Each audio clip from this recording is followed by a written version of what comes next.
that one. Yeah! Okay. Now I know the first minute of this stream definitely isn't living. Like I was saying, this has been a terrible day for me using Steam because of a Halo Infinite update that refused to actually finish downloading, or it would download and refuse to install, it would refuse to stop installing, it wouldn't let me use anything else on, like, any other game on that same drive, I couldn't move any game off of that drive, it was just a miserable experience, and the game still isn't even downloaded. I'm hoping next time I try it'll actually finish, but it's gonna be 2 hours before I find out either way. Hey Damsung, hey Agabon. In the meantime though, this game works, so I'm gonna power on through. As we get to yet another witness statement in this never-ending story.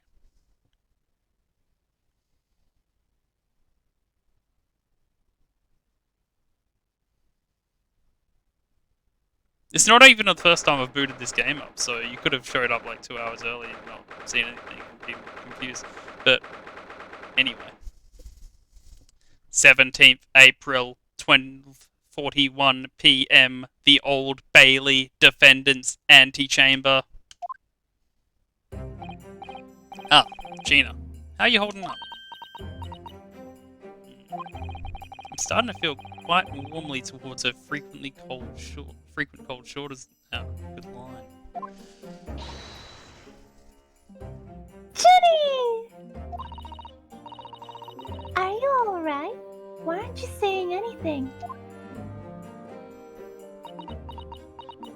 I wish she would explain herself, you know, just maybe it'll make the case a bit easier. What's the point, eh? Why go all this trouble and fight so hard for the likes of me? I mean, that's the point of drama, right? They keep dragging it until they can't drag it anymore, and then everyone's just ticked off at the end of it because they're like, "We knew it was this, but then actually you dragged it on for the next 6 hours, and I couldn't get to the point." She's not acting rationally. Well, you saw it. Dramas. That picture. What picture? Ah, you mean this? The photograph taken by Hurley's red-handed recorder. I'm sure she'll explain everything and make it make sense. Well, I didn't think it would have captured a scene like this, that's for sure. It's hopeless. Anyone who says that's gonna think I did it, ain't they? Well, I won't pretend it wasn't a bit of a shock when the prosecution first presented to the court.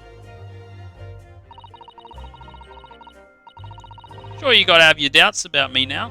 You can't still think I'm innocent. I'm even confused about the way they implement the stereo. Like, I can't tell if they genuinely want me to start going cross-eyed. Because if they do, they're not presenting them clearly enough for it, but... Of course I can.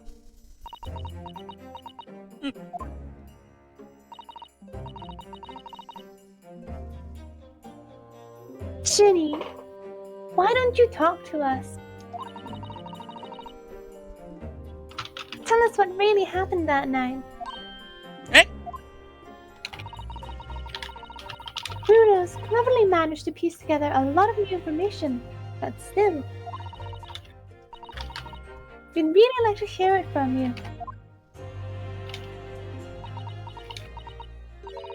Alright then.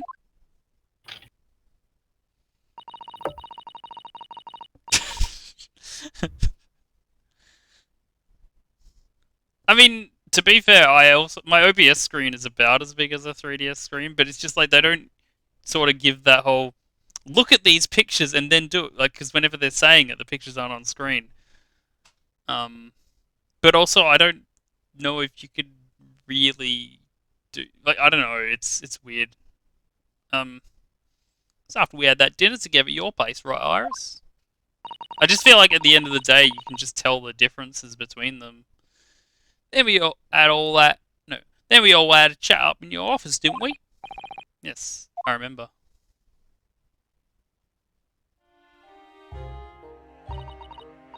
After that, I just couldn't get to sleep.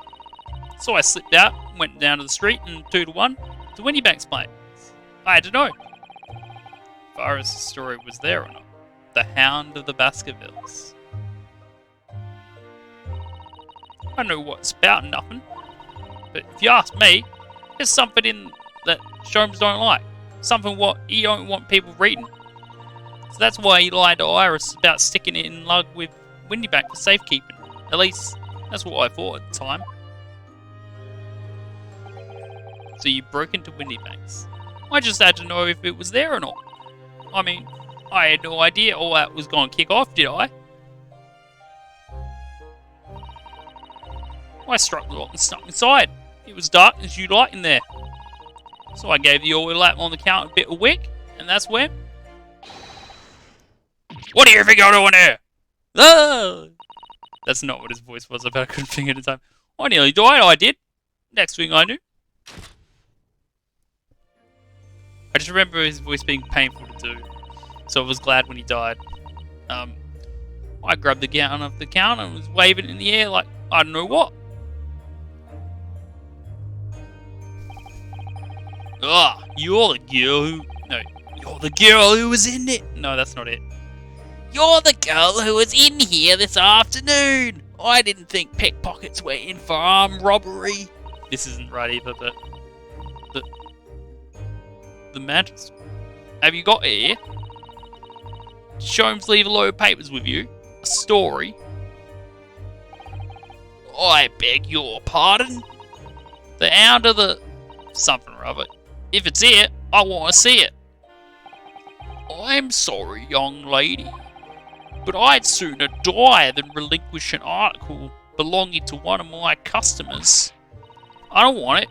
What would I do with it anyway? I just want to see if it's here, that's all. Oh, you want to see it, do you? I want to know if Sholmes really bought it here or not. Please, just let me see it and I'll go. Oh, very well then. But for pity's sake, stop waving my gun around, would you? Hello, Validate. I would say it's closer to 30% of voices are painful to do.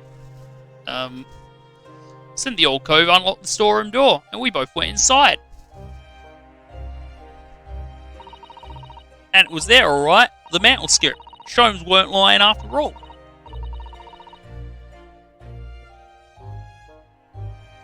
You did all that just to check for me, Jenny? Anyway, then there was a bit of a kick up out of the main bit of the shop. The Skulkin brothers arriving on the scene, yes. What was that noise? Someone breaking in! Dear me, is there some burglars convention here tonight that I don't know about? I think I forgot to shut the door behind me. Sorry. I better go and take care of it. Could I possibly have my gun back? Oh, well, I'll come with you and just get this photo op. Now, don't be foolish, young girl. You must stay right here. Don't leave this room under any circumstances. And with that, he took the gun out of my hands and walked back in the shop. I hung back in the storeroom like he said, straining my ears in the dark to hear what was going on. Sounded like they got in a bit of scrap. I started to think I should help it, see? So I was just about to go out to the storeroom myself when...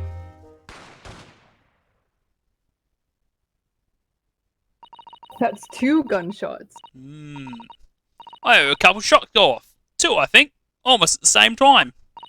But was it before or after the verbal alarm? And then there he was, right at my feet, lying face down on the floor.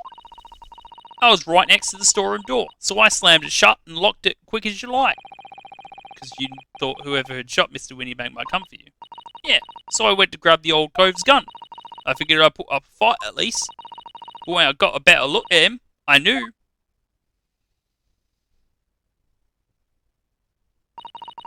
Winniebank was a goner.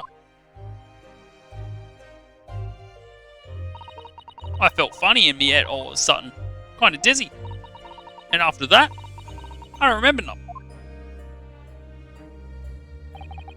That must be when you passed out, Gina. If I hadn't done what I done, the old cove might still be alive.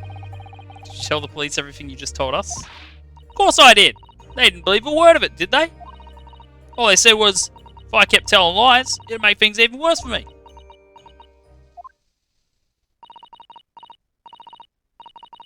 I'll be alright, Ginny. Don't worry. Just stay a strong little longer. Runa's about to put the real culprit through the mill. That cove what was there in the afternoon? That Agate Benedict?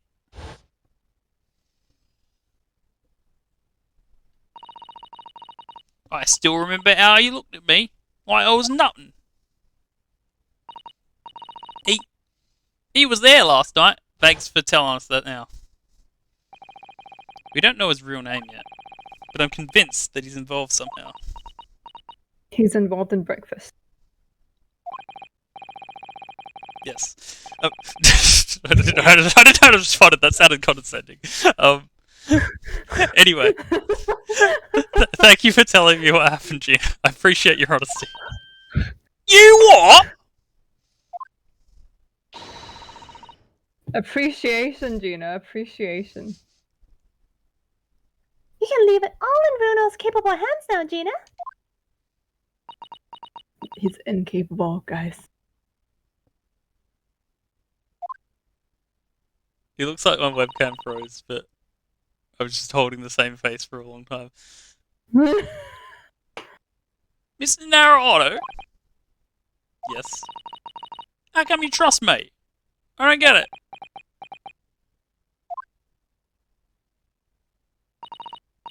I mean, have you forgotten what happened here before? Come on, it was only 2 months ago. Me and McGilded, we told you a whole pack of lies. And you got the bog trot off with him, even though he was the killer. Well, a killer, there's a difference. No, I could never forget that. Oh. I did what I thought was best at the time.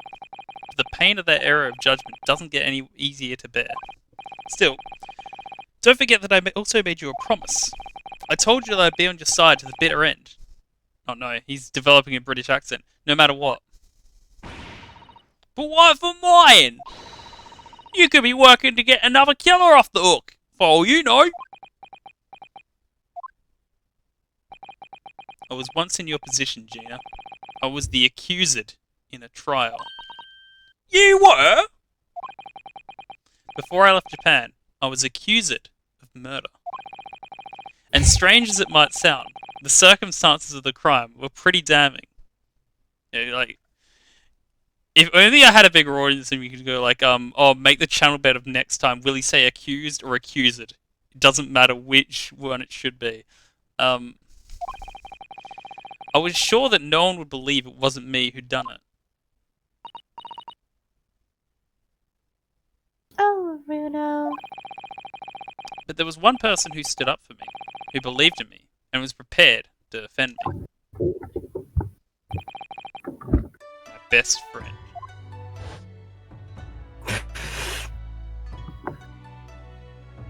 It's a That's you. montage. That's you, remember.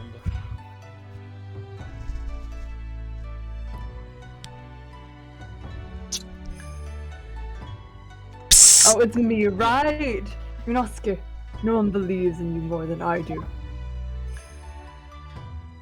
My judgment is flawed, but you will leave this to me. All you need to do is put your faith in me and I'll do the rest. Very flawed. I was so happy. I cried. But even then, somewhere inside me, I couldn't help thinking, surely he doesn't really believe me. Not completely. But I was wrong.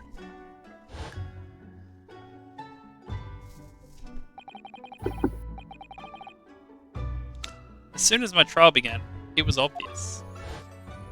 Isn't it? That he had absolute, unwavering belief in me.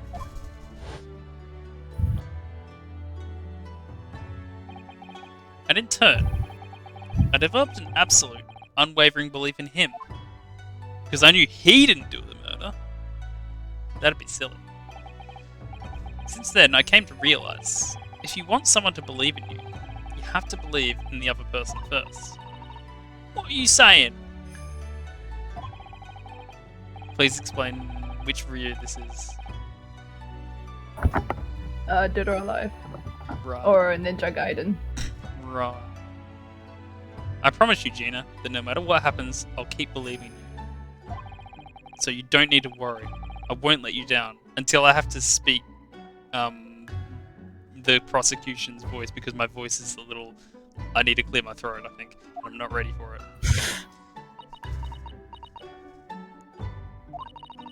Even though I'm a driver and no good liar, you're not like me, Gilded. I know that. Eh?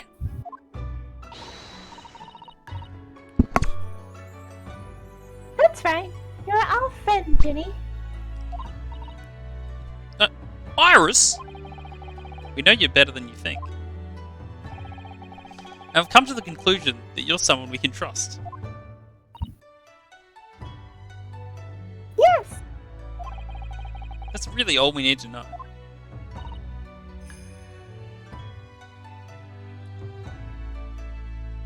Exactly.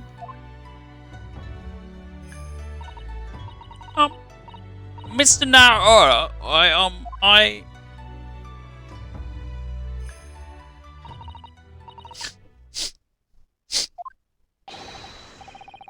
Those are some pretty good sniffles. Thank you. Defendant Gina Lestrade and her legal representative. Court proceedings are about to resume. Please head into the courtroom immediately.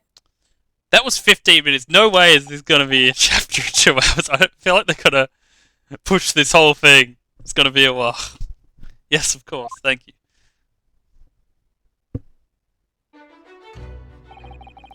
I'd been both a defendant and a defending lawyer in my time, so I knew only too well just how hard it was to put all your faith in another. And I also knew just how hard it was to bear the burden of another putting all their faith in you. This is it at last. The final chapter. The final battle. Wish me luck, Final showdown. Suzaru-san. And I hope you're watching over me too, partner. You mean Ultimate Showdown?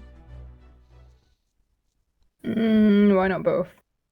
The real question is, could Ryunosuke solve the Kira case? 17th April, 1:41 PM, the Old Bailey courtroom.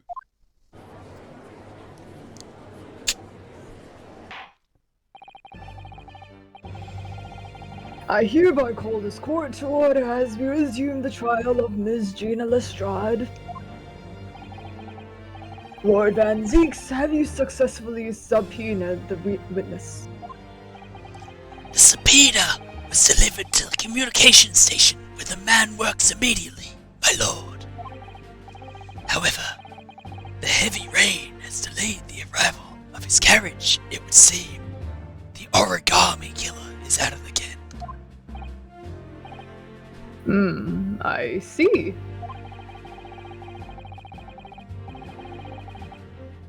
Then let us turn our attention to Inspector Gregson's precis of the case heard by the court this morning. The glaring omission of the third bulletin report is a serious blunder, Inspector. Yes, I can only apologise, my lord. And although the defense's chemical analysis of the blood at the scene makes for a compelling argument,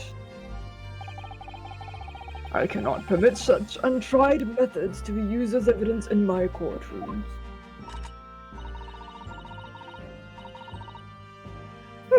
It's a big mistake to cross Hurley and me. A very big mistake.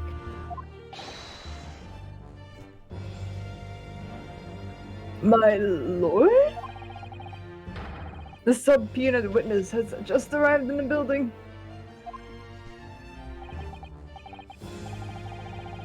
Thank you, officer.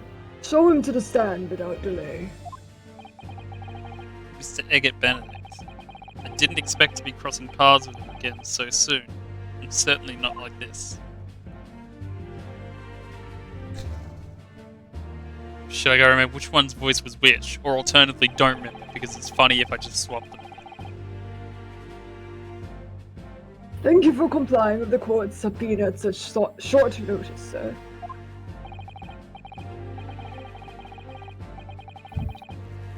But of course, my lord. As an upstanding member of London society, it is my pleasure to oblige. Now, kindly state your name and occupation for the record. Here it goes! Eggert Oh, he Benedict, actually did it. Communications Officer. Ash Grey.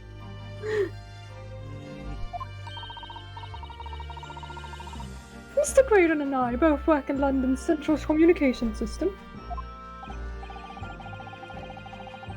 Now perhaps somebody would kindly explain what all this is about. You were apprised of the situation by the court officer on the way here, I presume?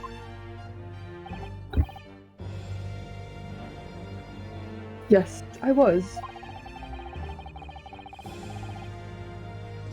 Something to do with a murder that took place at a pawnbroker's on Baker Street. And some nonsense about me having been there on the night in question. That is the accusation, indeed. This really is beyond a joke, you know. Very well, without further delay, the court will hear your testimony now, Mr. Graydon.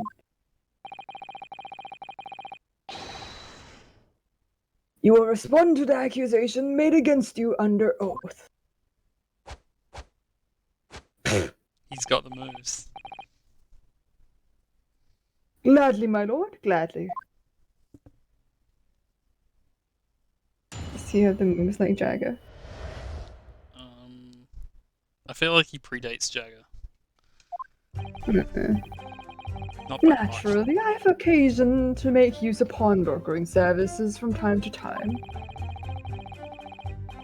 But are you seriously suggesting I colluded with these thugs to break into the place on the night of the murder? I have no intention of admitting to such an outrageous accusation.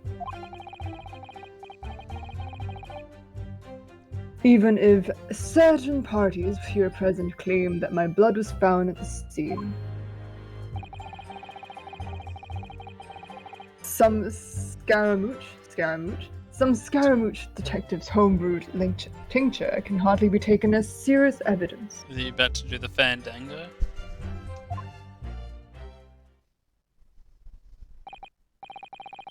So, you deny the accusation completely, do you? I must say I am dismayed.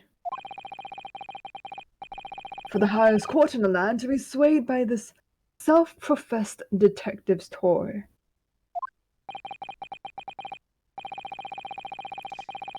It was the will of the jury, and our great British justice system demands that the jury's will is upheld.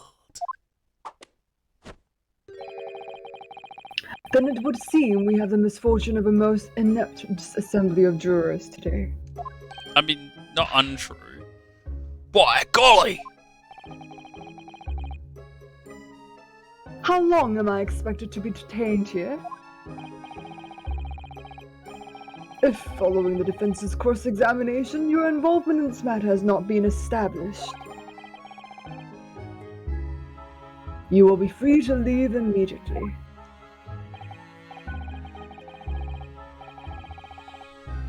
Good. I shall be away in time for afternoon tea. Some small consolation, at least. Let us not hold up Mr. Graydon any longer than necessary, counsel. Proceed with the cross-examination. So, we meet again, Mr. Eggert Benedict. Or is it Mr. Graydon? Or is it Mr. Bond? My apologies. You are? Ryunosuke Naruhodo, defense lawyer. We have met. If you say so. Ashley Graydon, enchanté. Enchanté. So,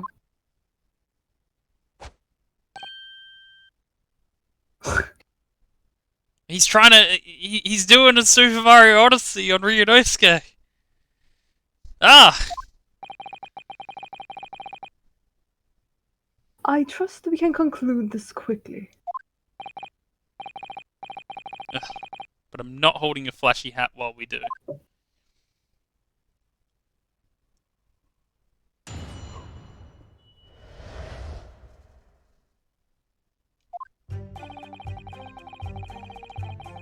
Naturally. Oh, wait. It's fine. Yes, press him. Yes, we even met in the very pawnbrokery where the crime took place on the afternoon of the day in question. Though, of course, you introduced yourself by a different name at the time. It was Mr. Eggett Benedict. Objection! I didn't read the rest of that. Tell me what made you... Objection! The witness is here to testify about events that took place that night. Did not see that coming. He is under no obligation to answer such unrelated questions. Surely you can't be serious. Oh, but I can! And don't call me Shirley! Thank you, because I certainly do not feel inclined to answer such an inappropriate question. So he's going to be evasive, is he? In an effort to not give anything away, eh? He's not going to tell me the truth, eh? This could be What's new? What's new?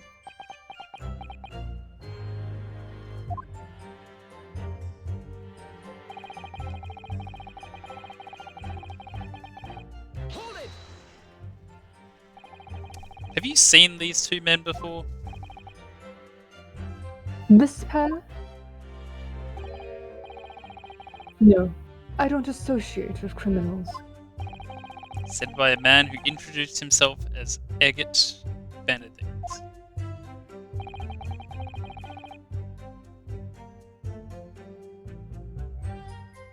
I'd like to know who I have to thank for this. Who made this outlandish accusation against me? The young lawyer there in the black. This is a farce. Whose idea was it to permit an outsider to work in a British court anyway?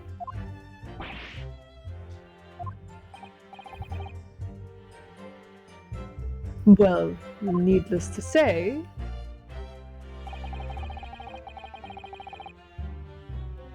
I have no intention of admitting to such an accusation.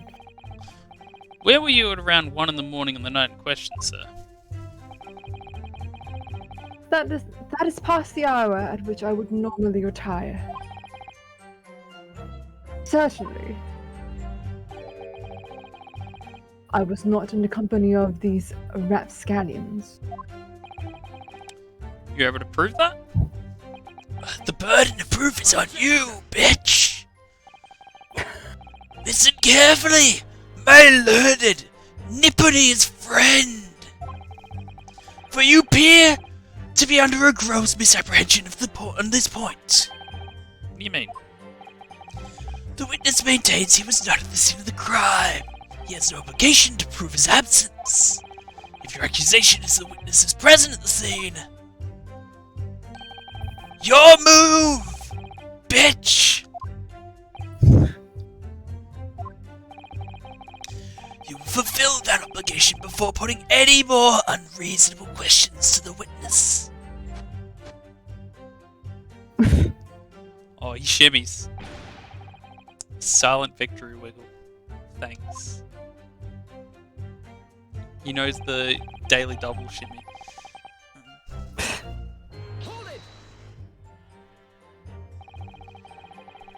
Blood was found at the scene of the crime. There's no question of that. Mr. Sholmes' chemical analysis has positively identified the substance as such. But am I not the only human to have blood running through my veins, am I? How can you be so sure that the blood is mine? It could equally be the blood of those two, one of those two miscreants. Every individual's blood has a slightly different composition, it seems. Mr. Sholmes' chemical is able to differentiate different... Spare me the science lesson.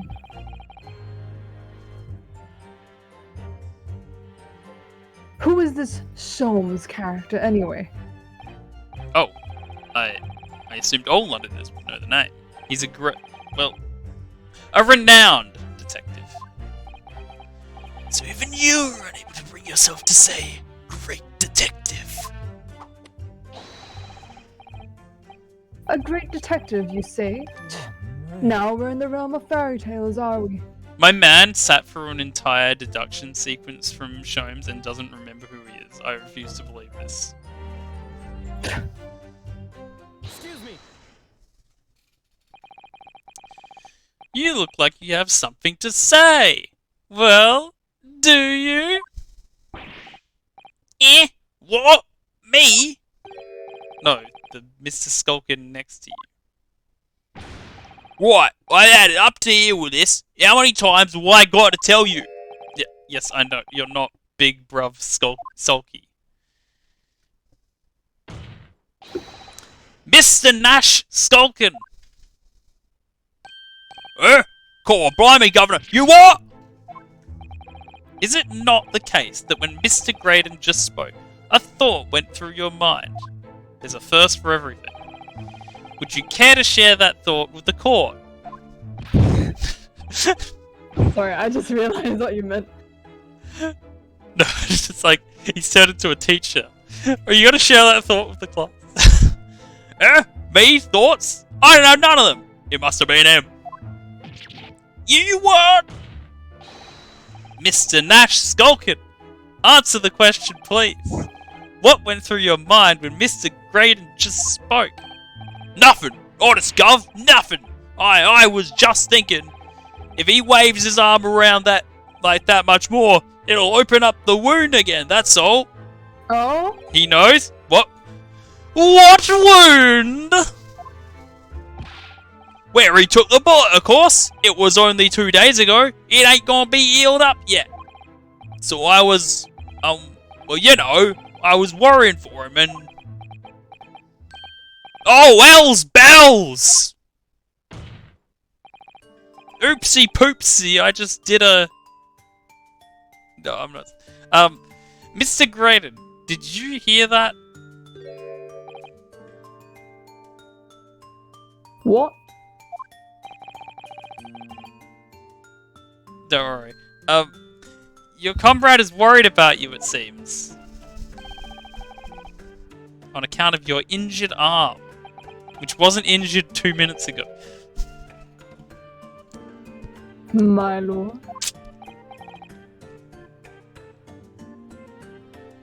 Yes, Mr. Graydon.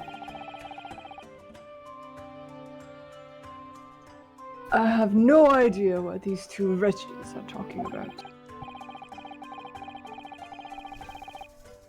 Certainly, I shouldn't be expected to answer anything in relation to their mindless insinuations.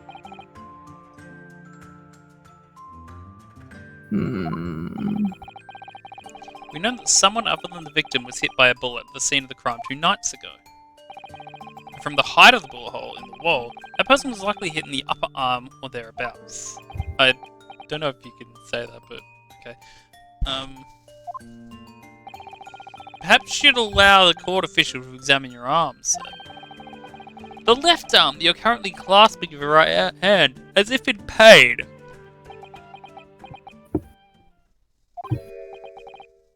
No, I refuse. You have shown no evidence whatsoever that links me to these common thieves.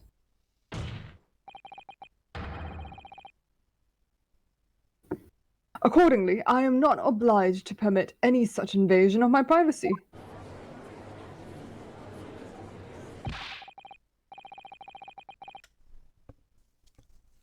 As I've already said, I am completely uninvolved in all of this. I've never had anything to do with the pawnbrokery or where this fellow was killed whatsoever. Who said he was killed at the... No, never mind.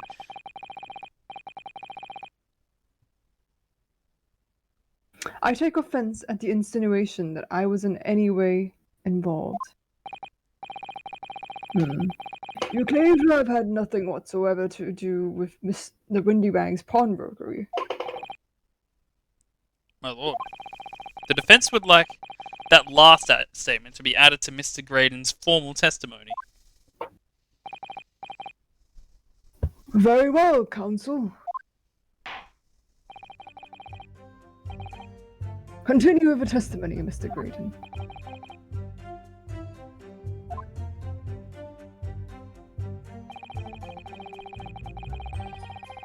The bottom line is, I have never had anything to do with the pawnbrokering establishment where the man was killed. What if this is Eggert Benedict's twin?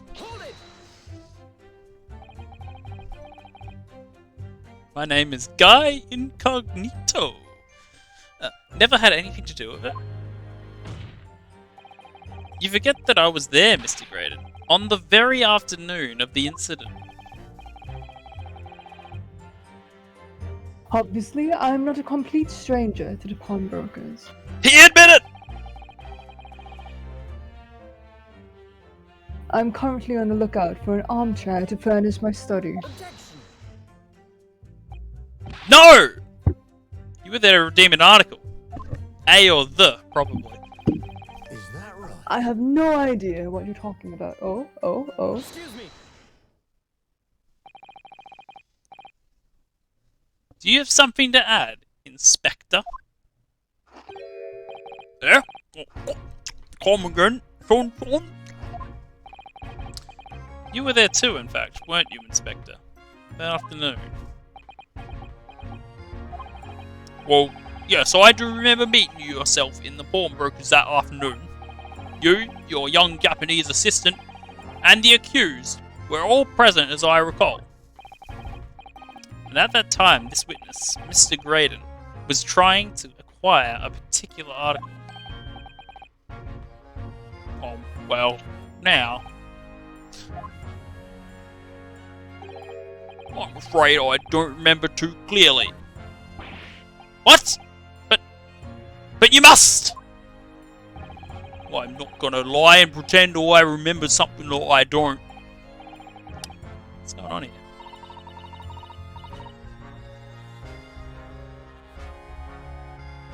Graxy showed us a picture before, didn't he?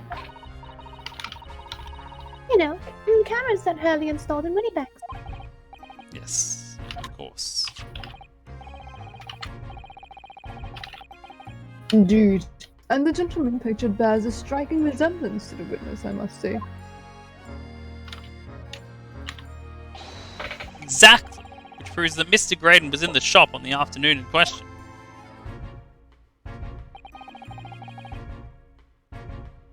At no point have I denied that fact.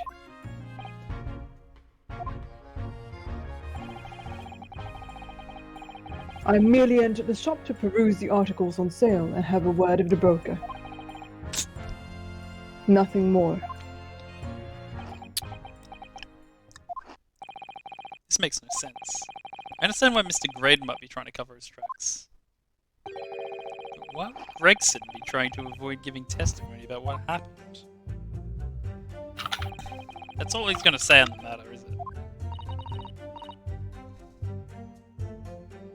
What do you think, Bruno? He has no intention of telling us anything.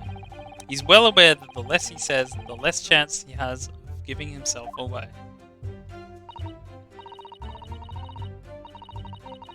The complete opposite of Hurley, then. He seems to think that the more he says, the better. Well, at least I managed to prise a little more information from these witnesses' lips. All thanks to the Skulkin brothers.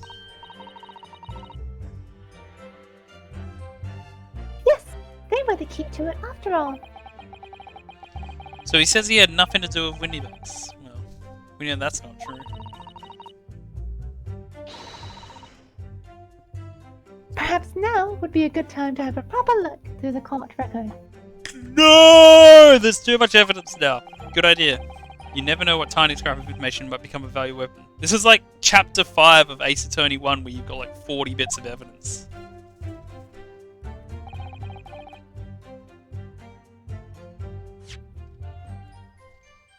Not that. Don't think. Unless they don't. Like, they can't want me. No, this is not that anyway. Surely I can't use the blood samples, he won't allow it.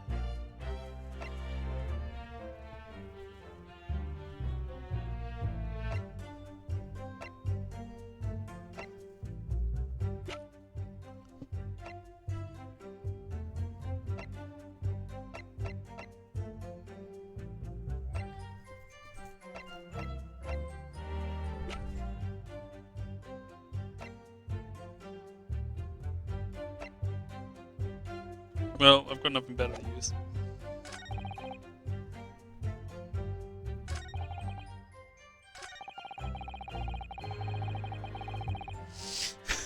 Yet, what if I presented it?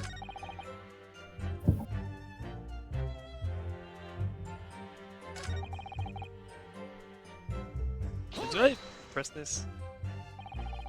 Don't forget, sir, that Mr. Sherlock Holmes is the most famous detective in the world. And the most famous detective in the world tells the truth, the whole truth, and nothing but the truth. Oh, well, oh no! I can't think of how to answer that. I once saw the world's most famous swindler thrown into jail.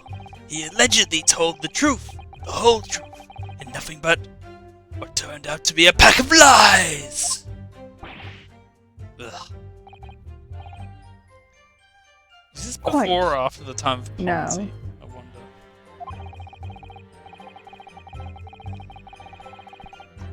As you are no doubt aware, the Central Communication Station is the heart of this country's information network.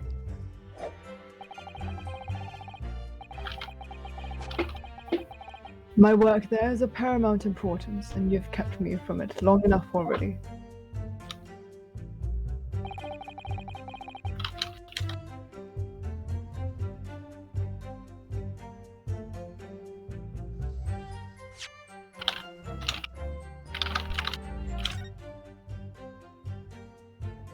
Wait, what about the coat he's wearing?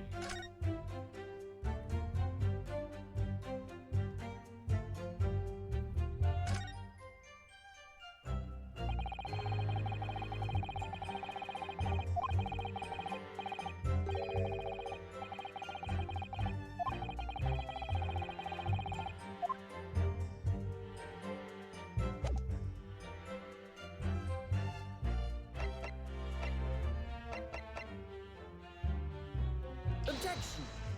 Yeah, I didn't think so.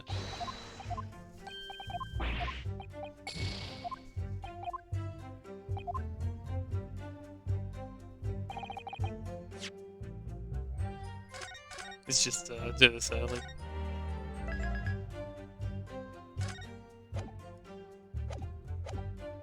I was about to ask if you're going to save Scum. I feel like I have to because I've got no idea what I want from me.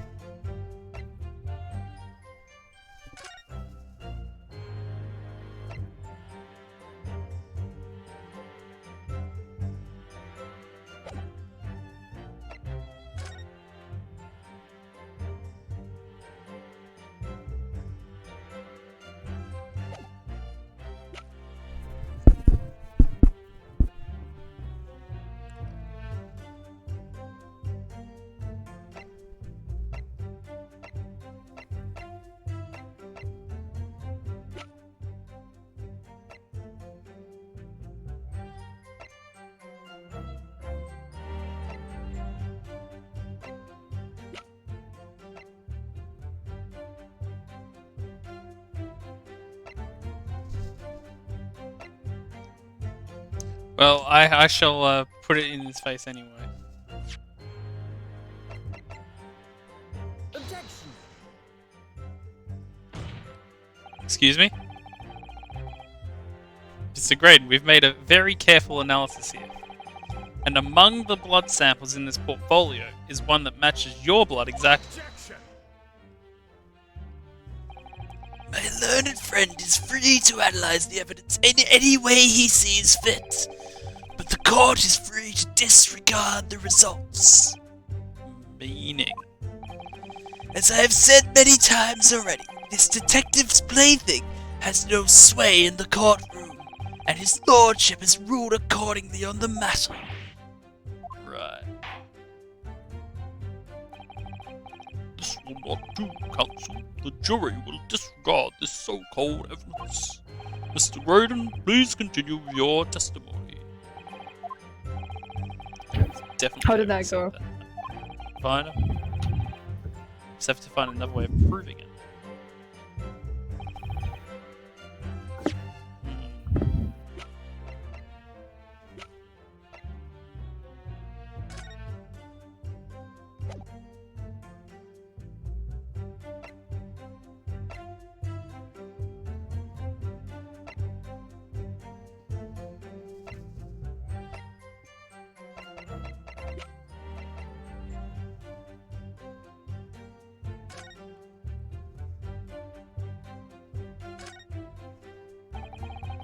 The bullet was fired from the Skulkin Brothers' gun on the night of the incident. Yes. So it turns out it never actually entered Hurley's body at all. Thanks to the thick flavor of that pouch, it saved him. Hehe. Hurley's always lucky like that. Wait, then is he faking his injury? Considering what he had to go through in the hospital, I wonder how lucky he really was. No, I don't think so. Never mind. No, because he got, Okay. like, the vial would have, you know, smashed and then that would go. Mm. There's not really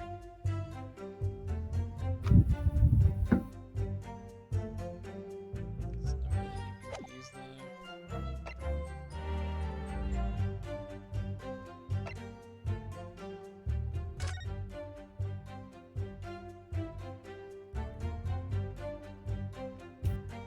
Do you need to present the blood? I tried that and they said, no, we don't believe in that evidence. Hmm.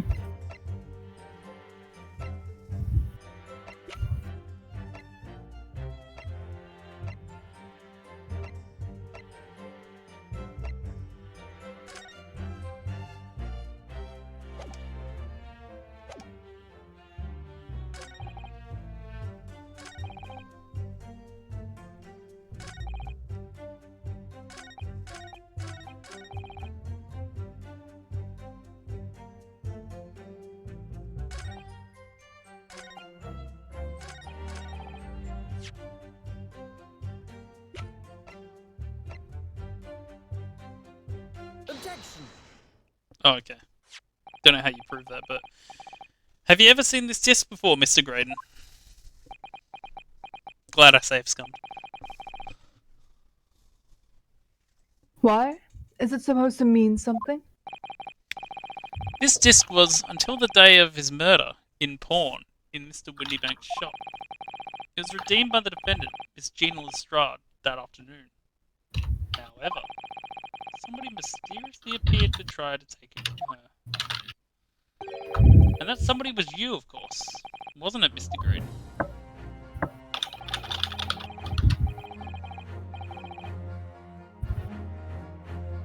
As I have iterated numerous times, sir, you are mistaken. That was not me. I've never seen that disc before in my life. It may have escaped your notice, but there's a small smear of blood on the disc. Ah, yes. Resulting from an invasion of the thumb, perhaps? That's right. The surface of the disc is covered in hundreds of tiny metal bumps. In the skirmish to acquire the disc, the thumb of the person who tried to take it suffered minor lacerations. So, while the disc bears the remnants of that skirmish in the form of this smear of blood, The thumb of the person in question must bear the remnants also, in the form of a scratch. Good gracious, indeed it must. Mr. Graydon! Refuse to allow a court officer to examine your arm before. Are you now going to refuse to allow us to examine your thumb? Because I have no doubt that it bears a small scratch consistent with the smear of blood on this disc.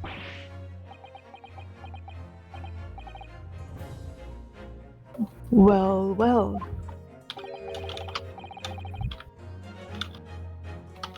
It would seem I underestimated you.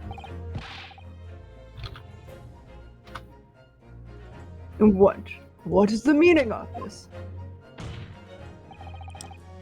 So you admit it now. You admit you have a scratch on your thumb from when you attempted to take the disc from the defendant.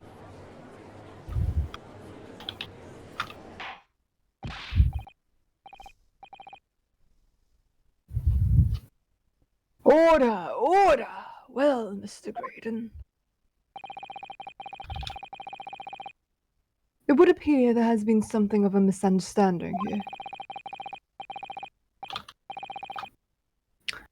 I did not attempt to take the disc, as you put it. No, quite the reverse. What are you trying to say? It's really quite simple, you see. The disc was mine from the outset.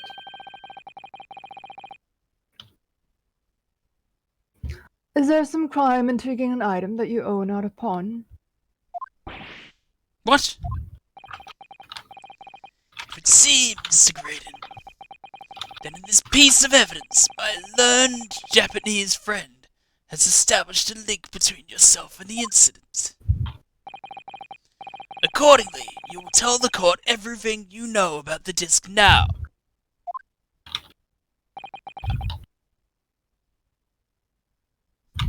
As you wish. As you wish. Or something.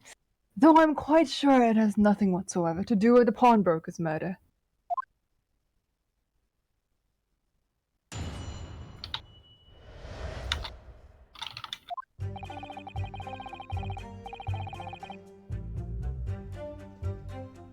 There's a note on a desk saying, "For my gilded," but the item belongs to me.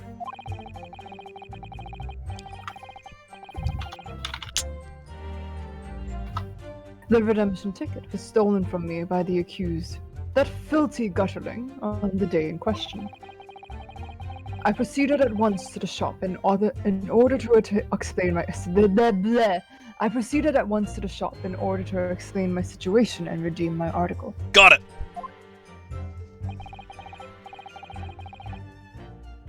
In the end, of course, the disc was taken by the police. In other words, I had absolutely no reason to break into the shop later that same night.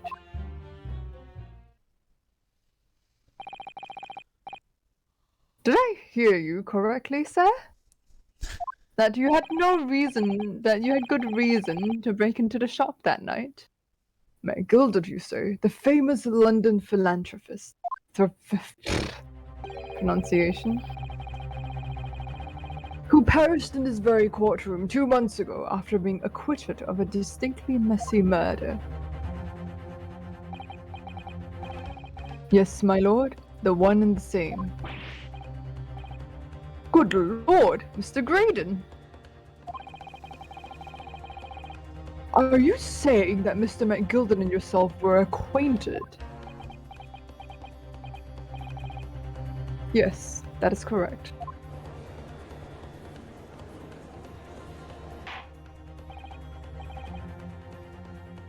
Order!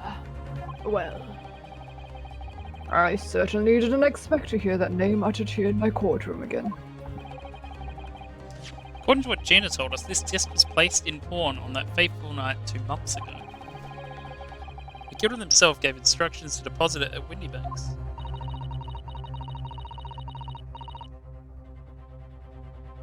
It's funny that Mr. Graydon here is claiming the disc belongs to him then, isn't it? In all likelihood, he's lying. So he appeared that afternoon at Windybanks in order to get his hands on McGilda's disc for some reason. Counsel, you will commence your cross-examination, please.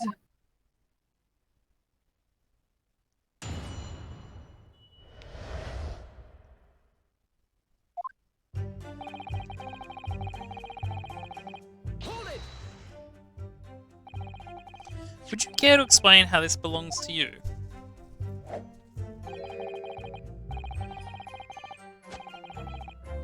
As you will observe, a communications officer such as myself commands a fine salary. You are certainly exquisitely dressed, sir, and you only have one suit, just one, as of all the characters in the game. So you see, I have little need to make use of the services provided by the pawnbrokery trade. However, I did once find myself in difficulties having misplaced my purse whilst on an errand, which is why I pawned my fine black overcoat to broker in question. You claimed that was your overcoat. Obviously, and in my haste I clean forgot that the music box disc was in its pocket. And yet there is a note on it that reads, for McGilded. I am a collector of rare and unusual music box music. I first met Mr. McGilded at a gentleman's club in the city, and was interested to discover that he shared my penchant in that area. So, the disc in question. It's a pre-production sample. I promised to let Mr. McGilded hear it. But then you forgot that it was in the pocket of the overcoat you were forced to pawn. Yes, exactly. Gina didn't mention any of that in her testimony 2 months ago, did she? No, because McGilded had threatened her to keep her mouth shut. Which means if we dig too deeply here, it's going to expose Gina's perjury. And that is the worst crime of all. Oh dear. This is complicated, isn't it? Let's leave it alone for the time being.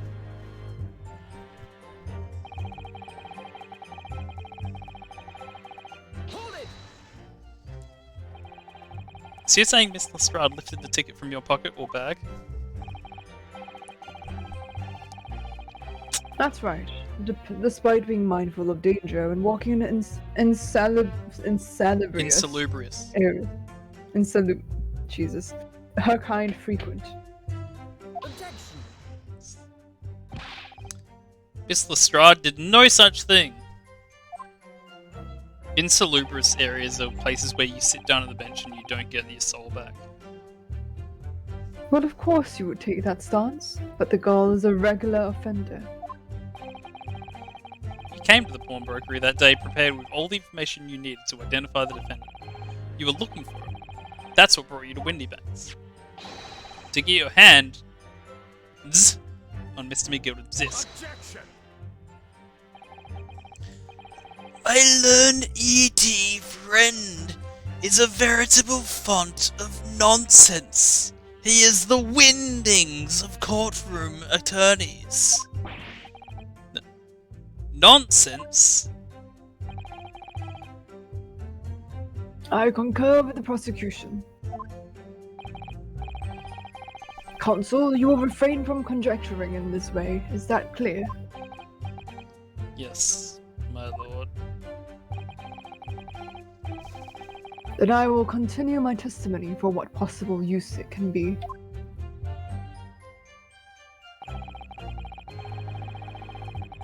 Hold it!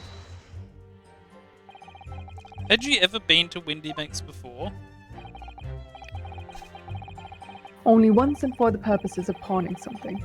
But, like many, I enjoy browsing in such establishments.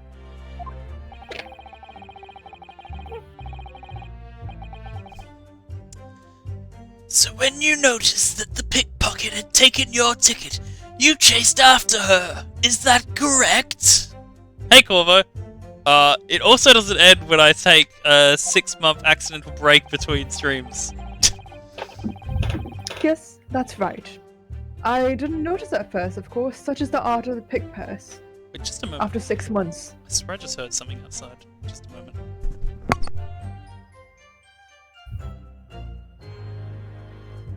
Hi everyone, welcome to Derek's stream. It's now been taken over by me. I don't really know how to entertain any of you, so good luck with that. We'll just stare at the screen for a bit, wait for him to return, and then the chair will swivel around, and then we'll be really confused. And he's going to look at this VOD at some point, and he's going to be like, "I left for like 2 minutes, and then this is the these are the shenanigans that happen." And maybe I'll manage to see him appear on the screen in time and like shut my mouth before he figures out what's going on. But anyway, you should check out his YouTube. He apparently has like he's qualified for some sort of. Oh, I see him.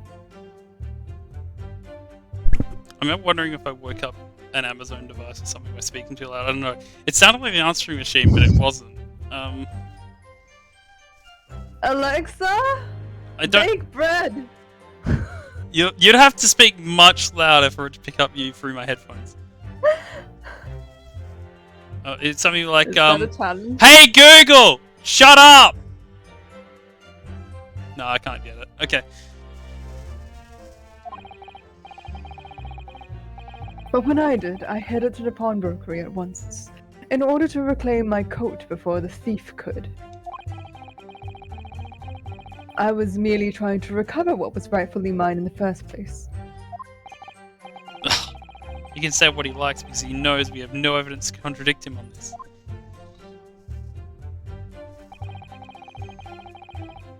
Hold it! Yes. It was taken by Inspector Gregson here, wasn't it? That's right. This was the very man. Apparently, the police are collecting anything that has a connection to Mr. McGilded as evidence. Excuse me. Something wrong, Inspector? Oh, well, what do you mean? The last remark Mr. Graydon made in his testimony seemed to trouble you in some way. No, it didn't. It's nothing. Leave me alone. Let me ask you this, Inspector. Why is Scotland Yard gathering Mr. McGilded's possessions? I can't tell you something like that, Sunshine! What is it, Inspector? Investigative secrets? Yes, exactly. You should know all about that. Magnus McGilded, who died so unexpectedly after his trial 8 months ago. A man renowned throughout the capital for his great contributions to public life. Yet he had a dark side too. Why are you going to this, Van Zeeks? I suppose the police are dealing with the aftermath of his nefarious activities, are they? That's enough! Coppers like me have duties to carry out we're not at liberty to talk about. That's all you need to know. Duties conferred by Lord Strongheart, I presume? The Lord Chief Justice appears to have great faith in you, Inspector. The bottom That change line... in accent, though. What? And that change in accent for Van Zeeks. It's a bit more British accent. The bottom line is, if you want to get more out of me, you're gonna need Long Strawhat's paw print first. I don't remember him being a dog. I thought he was Australian. Yeah, exactly. What's all this about? It's like there's something going on between Gregson and Lord Van Zeeks here.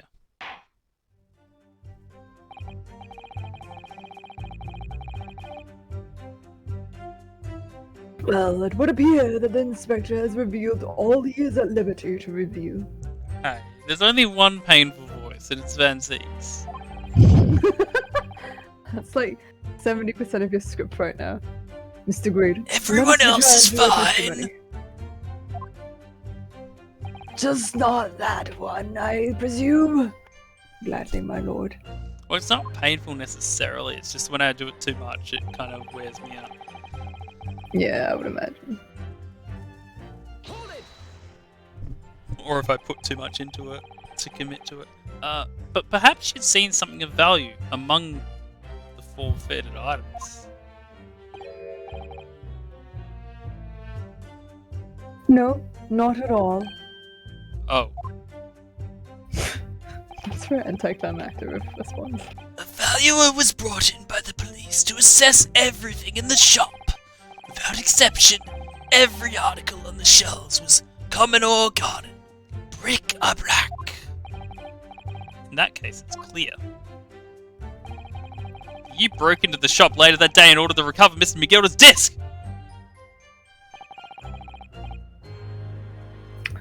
Have you not been listening, man? Even if I had wanted to recover the disc, you may recall that it had been seized by the police that afternoon.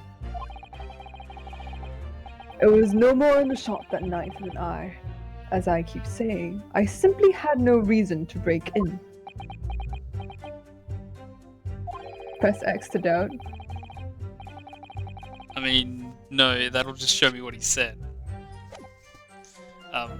So there was nothing of Mr. McGilda's left in the shop that night. Nothing this man might have been after. I wonder wonder. if that's really true. Bruno, if you have some evidence, then let him have it. I'm dying to see that irritatingly assured expression of his crumble. McGilda slipped the disc into his coat pocket and had it deposited at Windybags. Then, when he realized he was going to be arrested on suspicion of the omnibus murder, he threatened Gina and forced her to take the redemption ticket. There's no doubt about it. That witness is lying through its pearly white teeth. Police were obviously after anything left behind by McGilda as well. That's why Inspector Gregson ended up taking the disc into custody that day. But Grexy's been really strange about all this. There must be a reason for that, I'm sure. I just don't know what it is. But now I need to focus on exposing the fact that Mr. Graydon is lying in his testimony. Yeah, that's fine.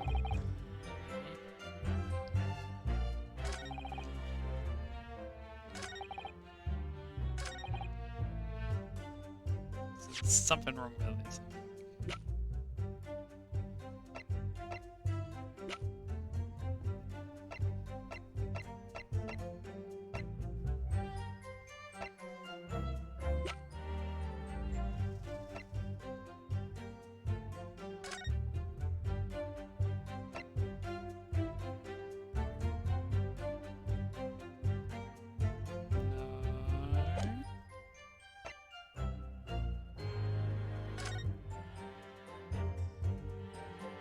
I don't think there was anything in this either.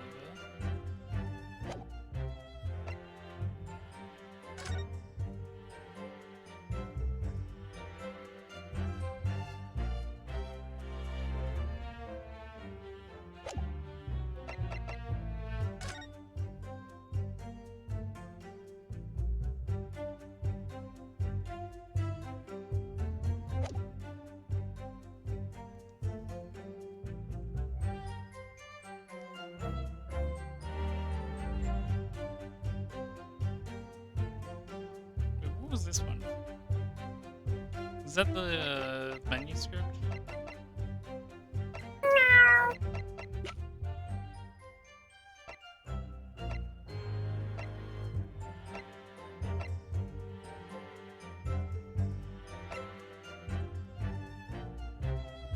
Or is there anything we can see in this photo that might be of use to it?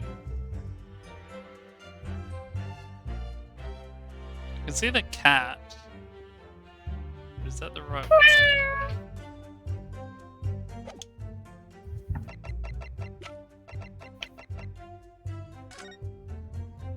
13th of February, 9 PM. Oops. There. 15th of February.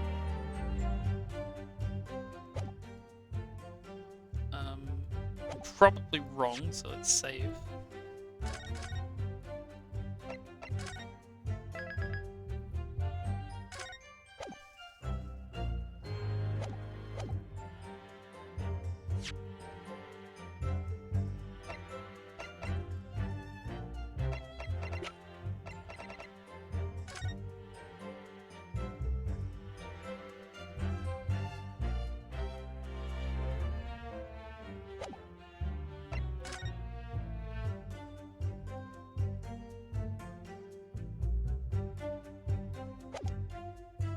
Objection.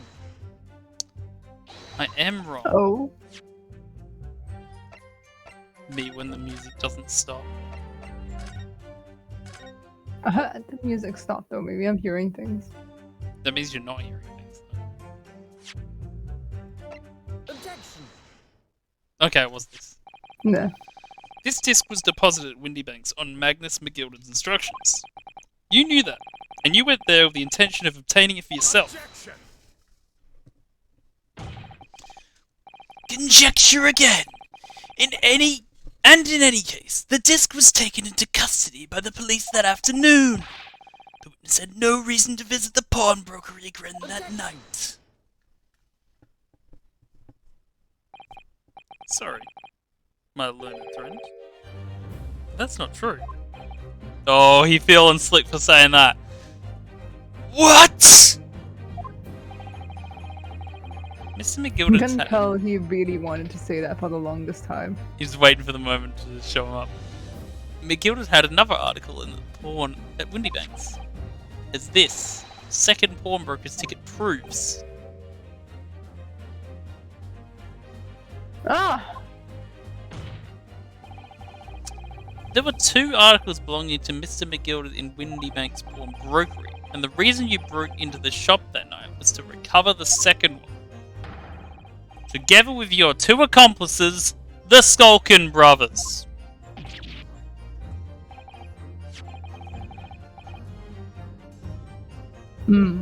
This is the second ticket, isn't it? Is it? What had the man deposited? The article description reads, 1 small box. A rather vague description, it seems to me.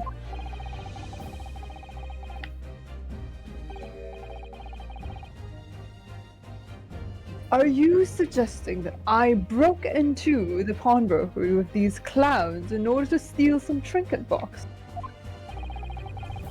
I believe there are adequate grounds to suspect that you did. This is absurd!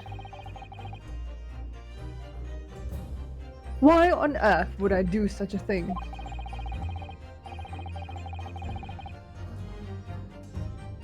Once the article has been forfeited, I could simply walk into the shop and purchase it. There would be absolutely no need for me to resort to theft.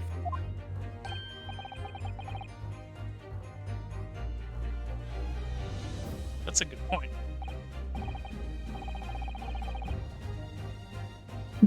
Indeed, the witness makes a solid argument. So that means that for some reason,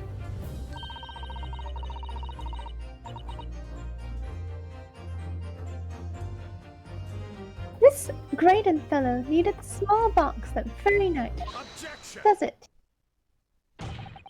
It's time to put an end to this nonsense, my lord.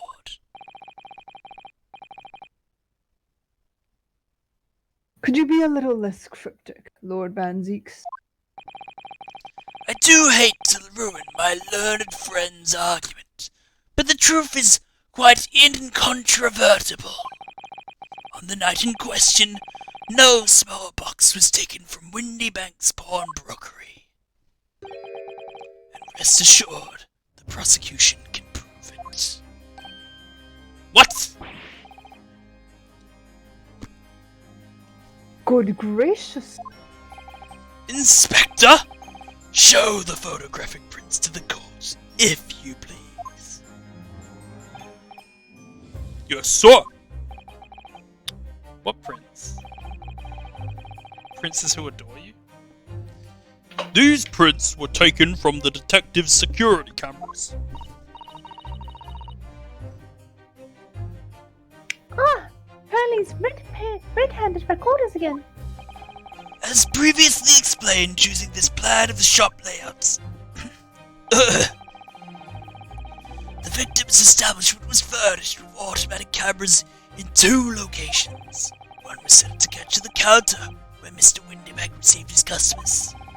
The other was set to capture the shelves on which the articles were placed for sale once forfeited. But they clearly can't see everything. According to the information on this ticket, the gilded small box had been forfeited already, 2 days before the incident on 9 p.m. on 13th of April to be precise, which means it would have been on the shelves of forfeit items in the shop front. Now, what I have here is a print taken by one of the cameras about 2 hours before the incident. That's at 11 p.m. on 15th of April.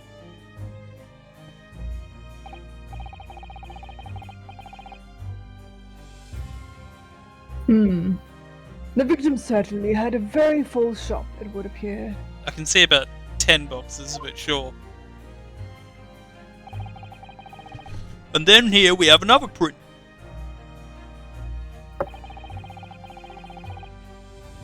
Alright, here we go. We have to go cross-eyed again.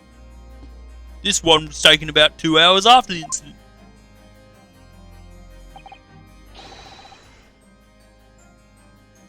I see. So we have 2 pictures to compare. I'm doing it.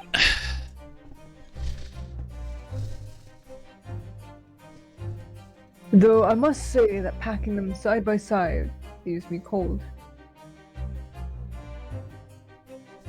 Right.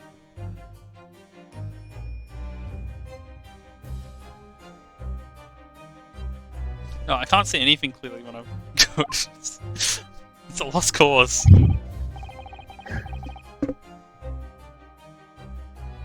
Dear me, that's starting to make my head ache. Obviously, at Scotland Yard, we consider theft as one possible motive in this case. We explore the possibility that something had been taken in addition to the victim's life. So your men have already compared these 2 prints thoroughly, Inspector. 2 princes? Yes, sir! Just go ahead now. We count every single item in each of these 2 photographic prints. And the Yard's conclusion is that exactly the same number are present in both. But it's a box that has things in it. This is dumb. Hmm. In other words, nothing was taken from the pawnbrokery on the night in question, and my learned friend's assertion is nothing more than a hopeful fantasy. Caught in a landslide. No escaping reality. I don't believe it. If I could have just shown that He'd stolen McGilded's pawn box. He likes it. I might have been able to break him down at last. You know what, Luna? I've been thinking. A very dangerous pastime. I wonder if these 2 photographs really are exactly the same. Alright, I'm having a look actually.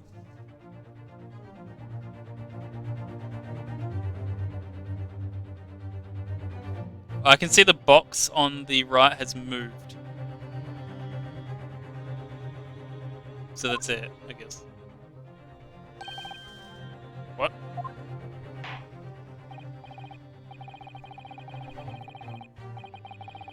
So, counsel, in the light of the evidence put forward by the prosecution, what is your position? Cross-eyed info. Thank you, Validate. Did you find Wally though? Or Waldo, as Americans would say? It seems that... Oh, sorry, I thought you fact, read that line. There. On the night in question, Nothing was stolen from this victim's establishment. Do you accept the prosecution's assertion? I don't know. Could there be some hidden discrepancy in these two photographic prints?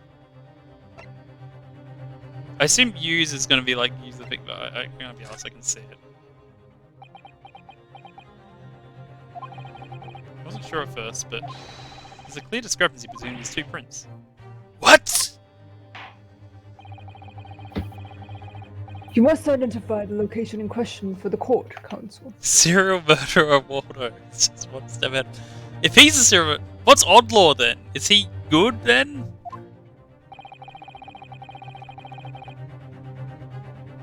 Indicate the precise location of the discrepancy in which you speak.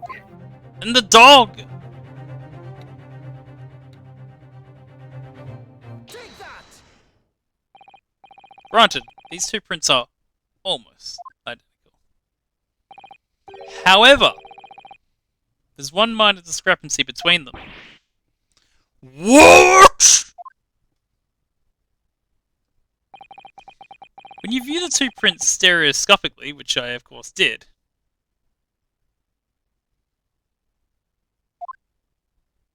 that is definitely what happens. A single area stands out as being different. The location of this small box. Let me reach unbelievable! Inconceivable. I was thinking about saying it. By Jove, you're right. How extraordinary. What this tells us is very simple. Mr. McGilder's small box was indeed not stolen from Windybanks on the night in question. However, there can be no doubt that somebody picked up this particular box and then returned it to its place on the shelves. Are you suggesting that the small box originally deposited by Mr. McGilder is in fact? Yes! The very same small box I just identified in those photographic prints. Objection! Mindless guesswork. What if it was? So a box was moved on the shelf. Nothing was stolen. Which means that quite simply, nothing has changed. That may be true, but... Alright, McGilder's box wasn't stolen then. Doesn't the fact it was moved like that change things? Everything! My name is different now! Oddlaw is trying to clear his name and was driven mad by the uphill battle. Oh, poor Oddlaw. You know, they don't even call him Yalaw in Australia. Like, the pun just doesn't work. I believe this changes everything about that case. I also don't know why he's got a different name in Australia. How could that possibly be? The crucial point is the fact that what was moved was a small box. In other words, we have to consider what might have been inside that box. What are you suggesting?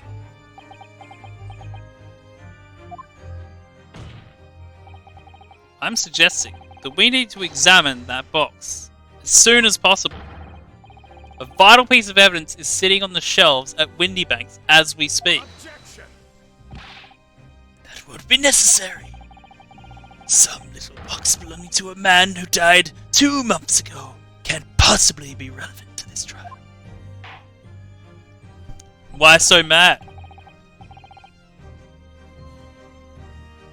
The court does not uphold your objection, Lord Van Zeek. I like to believe that the court will only accept my bullshit, like if they feel like, oh yeah, Ryunosuke's he's vibing, he's building up something, we gotta see it. Like, otherwise he'd be like, no, we're gonna be biased against you, like like the umpires in the grand final. Bailiff, arrange for an officer to go to Baker Street at once.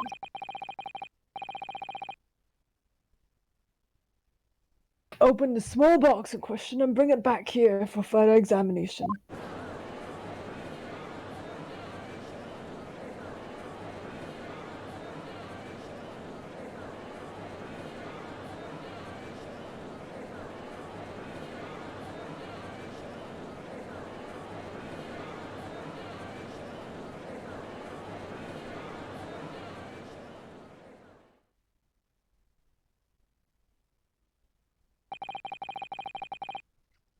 We should have a report within half an hour. I think perhaps we should recess for a short while, until the evidence is brought forth. No way is it already there. To be hoodwinked by such a farce. Disappointing. I beg your pardon, Lord Van Zeeks. This is nothing but a smokescreen. A Nipponese specialty, it would seem. I mean, yeah, they did invent Pokemon. What are you trying to say? My Learned friend has persisted with the same line of reasoning from the very beginning. That this witness's intent was to steal an article belonging to Mr. McGilded from the pawnbrokery. Yet common sense tells us that my voice is breaking, that none of the articles have value enough to be worth stealing in the first place.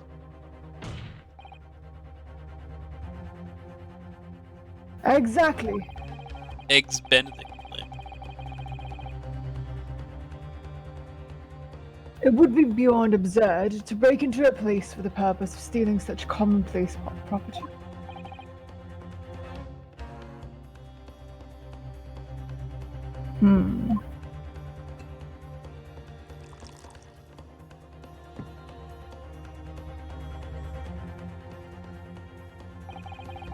If your lordship recalls, Mr. McGilded perished 2 months ago, immediately after the conclusion of his trial. A trial in which he was found not guilty. A trial in which it was established he was an upstanding member of society, his reputation implied, in fact. So I propose a toast to my learned friend and his most insightful defense. The articles this upstanding member of society pawned was entirely ordinary. A black overcoat that just happened to have a music box in one of its pockets, and a small box. I assure you, I wouldn't accept even if the man tried to make a gift of such things to me. It's in the box. In the box. It's not like it was gold or jewels, was it? Though my goodness knows Mr. McGilded was rich enough. But you can't deposit cash in a pawnbroker.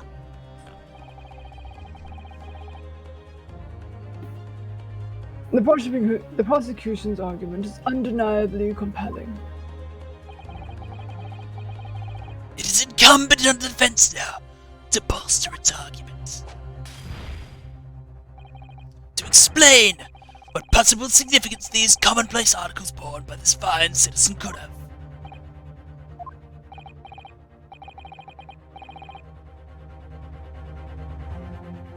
Well, counsel, is your argument in fact demonstrable?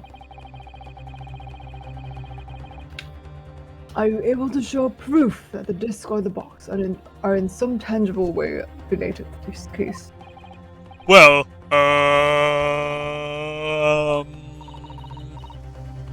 What's the matter, Runa? We know that they're related, don't we? They're both vital pieces of evidence.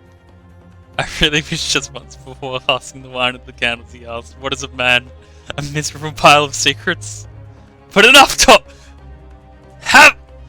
Have you seen the Cliff Baldeck from about a year ago now?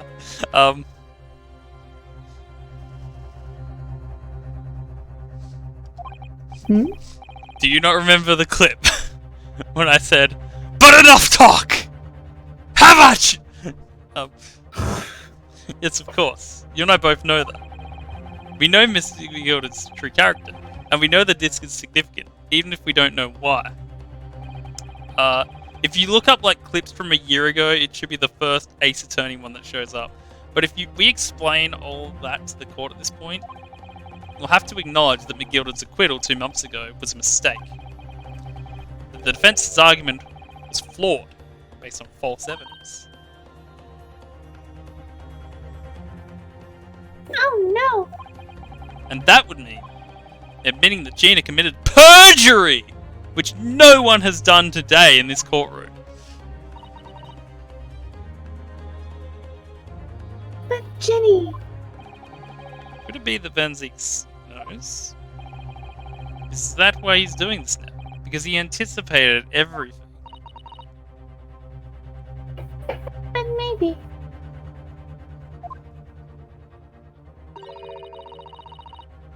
This could be a great opportunity for us. Sorry. What do you mean, Iris? Well, what is it that you always say, Bruno? I think Baladic found the clip.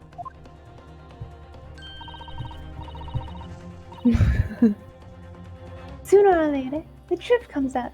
Every time. Alright. The exact significance of the things that McGill deposited with Mr. Windybank is something that only Gina can explain at the core. You say it's, my microphone's cord, it just kind of sits on the ground, and if I, like, am not careful, I could, stand on it, and then, like, not give myself enough leeway to stand up properly. There was another time, actually, a month or so ago, when I was, like, just in a Discord call and said, oh, I'll be back in a moment, and I walked off, and I tripped up, and, like, unplugged the microphone, and they heard me, like, make it... No, you weren't there. Oh, if you're talking about that clip, but this was in a different Discord call. Like, no, you weren't. This was 2 months ago. No, this wasn't on stream. Unless of course you're talking about the other one. Yeah, you did that clip. Anyway, the point is, I tripped up my cord and made some like I said something like in irritation, and it was like caught on because for once I forgot to actually like mute myself when I was walking away. But it could critically damage our chances of winning this case.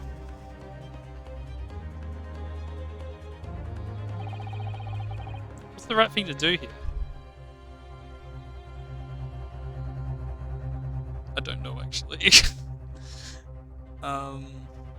Quick, save scum. The truth, my lord. The defense would like to make a proposal. Oh, what proposal, Consul? So, what if we do a little perjury, like, we admit to a little perjury, and you're like, it's for the greater good. The greater good. While the court awaits the arrival of Mr. McGilded's small box, I would like to call the defendant, Miss Gina Lestrade, to the witness stand. And the defendant? To what end? It's to do with the various articles deposited at Windybanks by Mr. McGilded, mother. Miss Lestrade has information relating to them. I believe it would be beneficial for the court to hear what she has to say. It will prove the significance of the articles in question once and for all.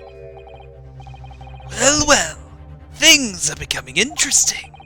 I presume you've considered the implications of the testimony you're proposing. In particular, the impact it will have on the accused's standing, and indeed your own. I have. Lord Van Zeeks, would you care to explain that last remark? The prosecution accepts the defense's proposal. I move to interrupt the cross-examination of the current witness to hear from the accuser herself. Just ignoring the judge completely. Very well, if you have no objection. So, the court will now hear the testimony of the defendant, Miss Gina Lestrade. You witnesses currently in the stand may step down until further notice.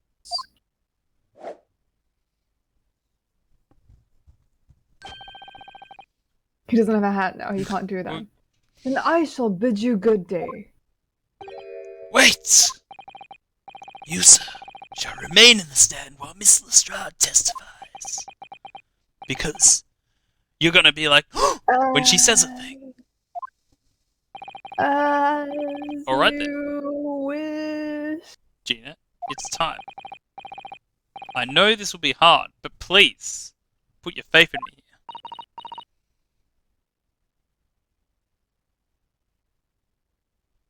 You know, I misread that as good luck, Romeo. Good luck, Bruno.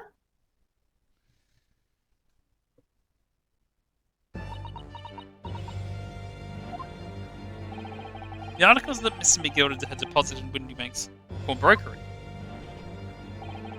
are No, I have no problem doing her voice. It's actually fine.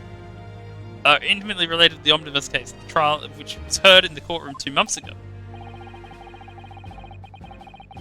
Yes, and I remember this young lady being brought before me in that trial as well. That's right, my lord. Her testimony helped to establish the innocence of the defendant, Mr. McGilded. She doesn't even speak anymore. The Omnibus case was intriguing, to say the least. And now here we all are again, the same players in that trial facing each other once more. A twist of fate, perhaps, my Nepalese friend.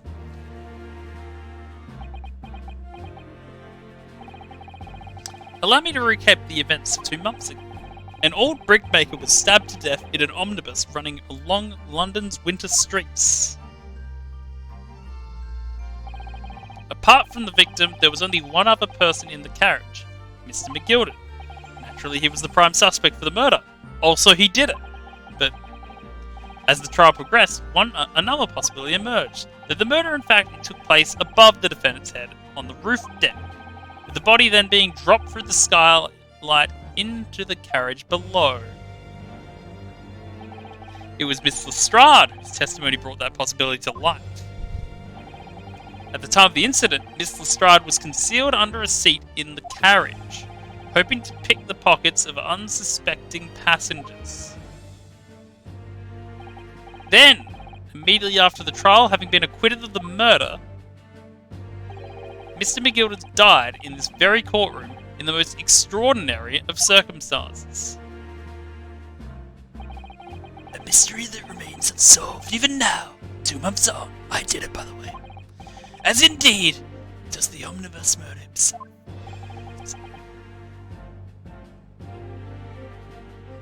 Be that as it may, I recall neither the disc nor the small box being mentioned in the course of those proceedings. Miss Lestrade, would you tell the court now, please, what really happened in the omnibus 2 months ago?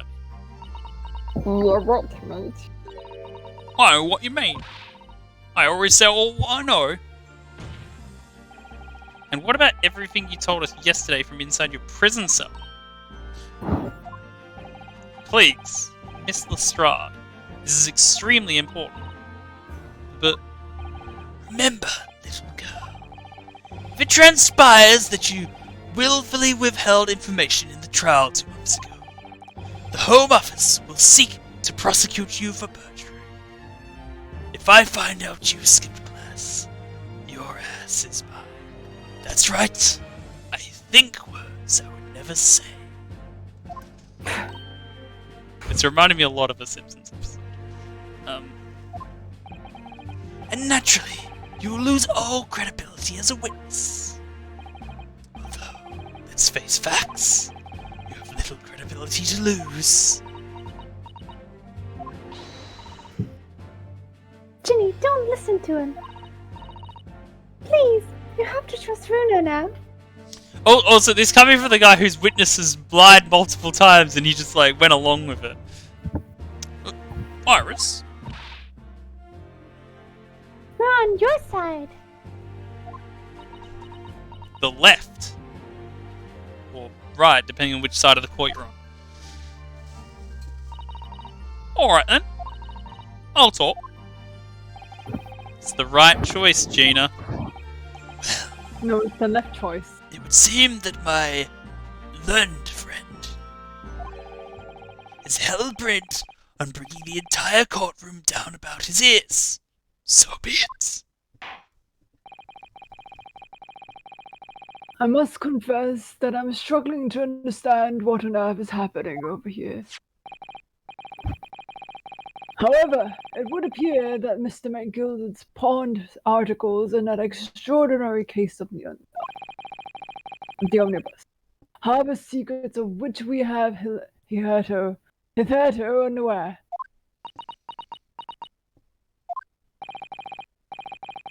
So, Mr. Lestrade, You will now give your testimony before the court about the events of 2 months ago. You will review the truth, the whole truth, a commodity sorely lacking your original statements. This is it. Everything's going to come out. Like Van Zeke said. This could bring the whole All this courtroom wine is down coming out. about my ears. But as a lawyer, I'm prepared to take that risk.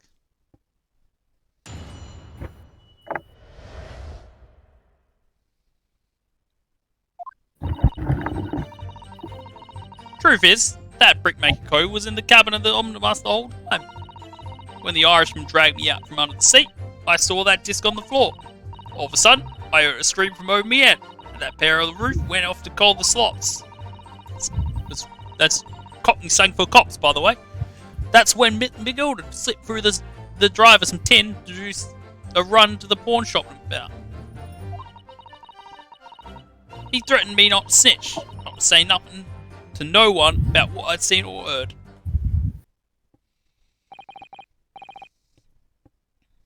Good grief, this is outrageous.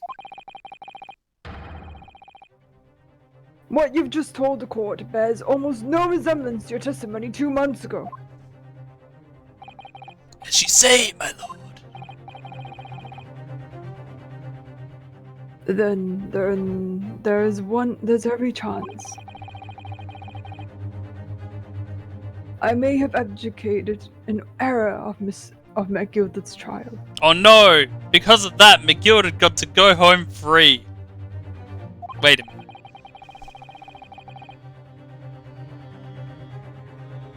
It sounds very much to me as if the man deliberately deceived his court. In an effort to cover up the most wicked of schemes. Without doubt, your lordship is correct. A great injustice was done in this courtroom 2 months ago.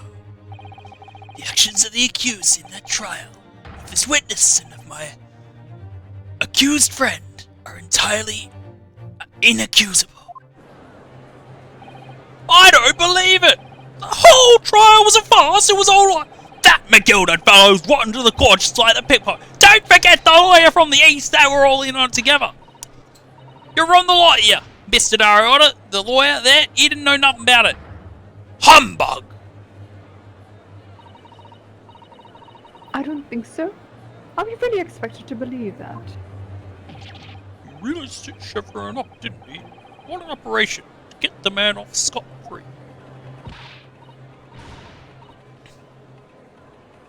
Unforgivable. Stop. The lies have to stop. Stop. Oh, no, Borat. Yes, the defense made a terrible error of judgment. I intend to take full responsibility and suffer whatever consequences are deemed appropriate. However, it's imperative that the court allows the witness to elaborate on her testimony. Because the true significance of Mr. McGilded's pawned articles must be brought to light. And conveniently when we're done, I'm sure they'll show up. Very well, my learned student friend. Given the depths of calamity you've just plunged yourself into, this may well be worth hearing.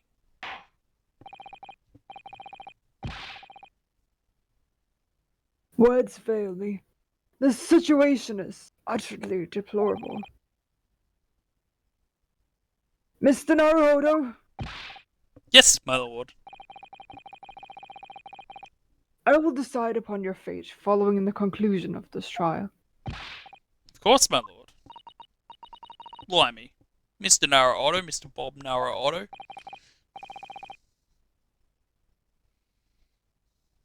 Now, counsel, proceed with the cross-examination.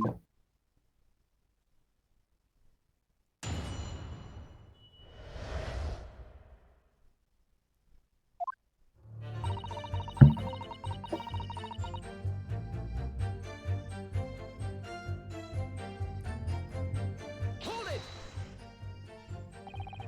And you were hiding in the cabin at the time as well, weren't you, Mr. Swift? If I remember rightly, in the storage compartment underneath one of the seats. Yeah, that's right. It's pitch black under there, so you can't see nothing at all. Now, in your testimony 2 months ago, I feel certain that you claimed Mr. McGilded was the sole passenger, did you not? False testimony, my lord. That's what he told me to say. It's important that you tell us the truth now. Were Mr. McGilded and the victim acquaintances? I don't know. But I did hear him talking a lot. What were they talking about? Well, I couldn't hear too well. Well, if I had to say, I think it was about money or something. They kept talking about buying and not buying. They must have been playing Fortune Street. Perhaps business dealings of some kind. Well, anyway, they got louder and louder. It started to sound like a proper fight. I was pretty scared by then. I hardly dared to breathe. Then all of a sudden, I heard a noise like someone keeling over on the floor. It was blooming loud and all.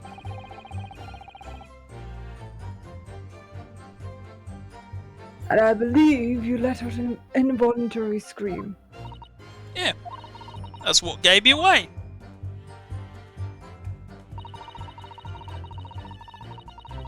Hold it! Was the disc you saw this disc? Yeah, I reckon it probably was. I was right. It was right next to the cove line on the floor. Could this disc have belonged to the victim, perhaps? Oh, when McGilded picked up, pretty smartish, and then sat here on the cove with the knife in his belly up on the seat. What did he say to you at that time?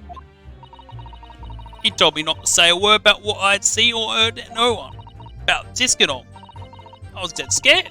The way he was looking at me, I thought, if I didn't go along with it, I'd get struck with that knife too. Then he started asking me a lot of questions, like what my name was and where I lived and that. He asked me about being a diver too. But after a while, what had happened to the carriage was noticed. That's right. First there was kind of rapping noise.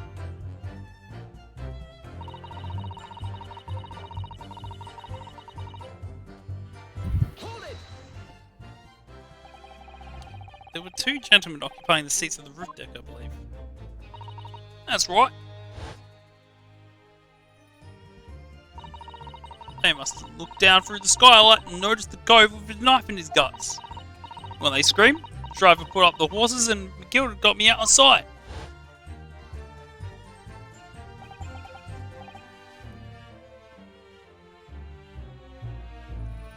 Out of sight.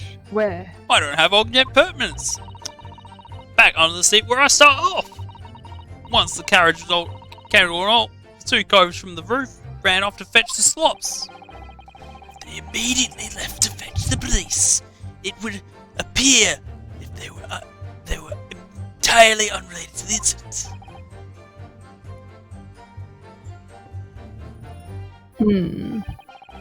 So that left McGilded, the driver, and you still at the scene. Yeah, well, the driver didn't know what I was there because I was under the seat. I had the cabin door open and a voice from outside.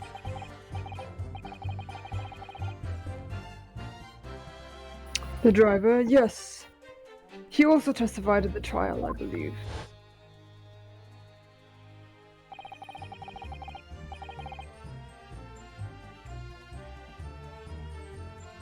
A fellow who went by the name of Beppo, if memory serves.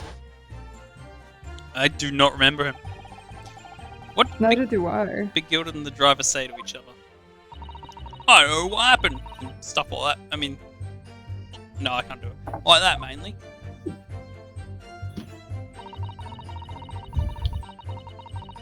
Hold it!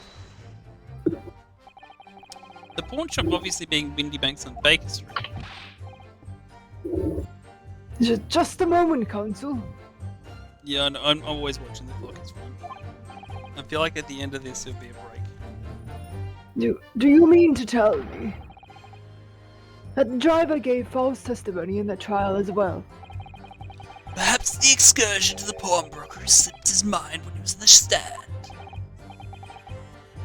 Indeed, Lord Van Zeeks.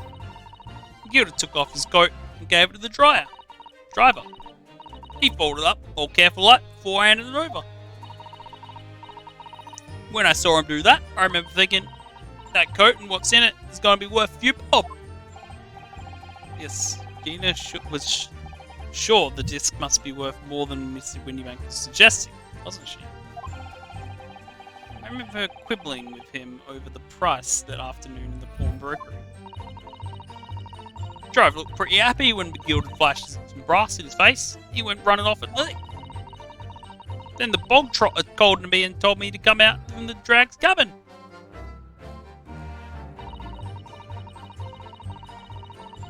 Hold it! Threatened you how exactly? Told me I would be able to scarp her if I did exactly what he said. Which included giving false testimony in court 2 months ago. Yeah, that's it. There was one other thing he said. Which was? He told me I'd have to hang on to the ticket for the pawn prop and make sure not to lose it. The ticket. Well, I never. Said if he didn't show up to get the ticket off me before 2 months passed, I had to go to the pawn shop to pay the money to keep it in lug. Stop it being forfeited. He left me with some brass to pay for it. But really, why on earth would Mr. McGilded have done such a thing? Depositing the overcoat of a pawnbroker before the arrival of the police makes no sense at all. There would seem to be only one logical explanation, my lord. What McGilded had the driver deposit at Windybanks was something he didn't want the police to see. Something very important that he needed to hide at all costs. Anyway, after that, he let go, so I leave before the cops show up.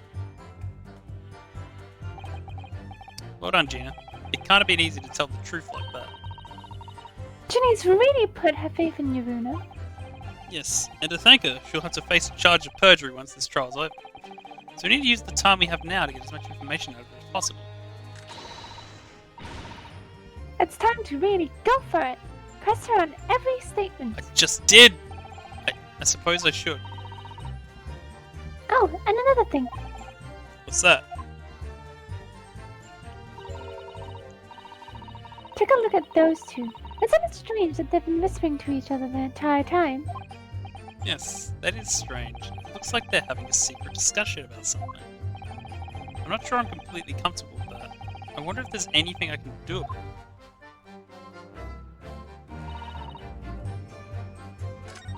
Wait, did I? There's no new statement, so I'll just try again. Hold it!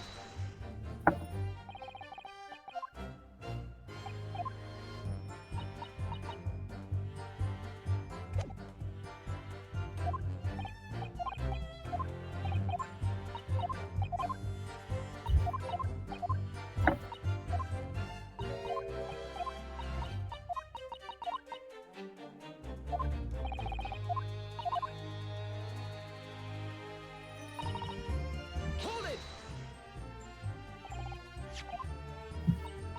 Wait, can I? Oh, maybe. So we've had a good time to do it.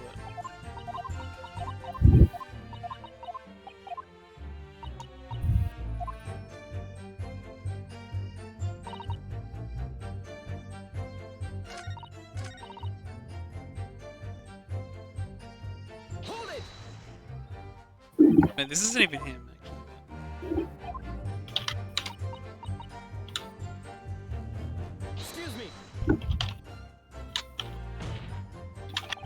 Is there something you'd like to share with the court, Inspector Gregson and Mr. Graydon? Inspector! Mr. Graydon! Whoa! Blimey, you try and give me a heart attack! You've been whispering to each other for quite some time now. Tell us, what's the discussion about? Discussion? With this fella? Pull the other one, sunshine! You think I've got anything to say about with a shady gent like this? You're in a freaking courtroom! Everyone is looking in your general direction! And you're a cop! And I have nothing to say to this uncouth detective after he deprived me of that disc that was rightfully mine. They've clearly been talking the entire time I've been cross-examining Gina. It's as if they've been negotiating.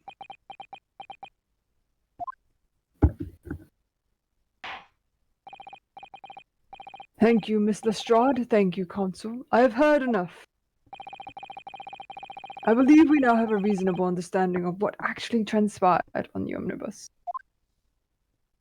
What do you mean like this? It would appear that night, 2 months ago, a negotiation was taking place on the omnibus. A negotiation concerning this disc.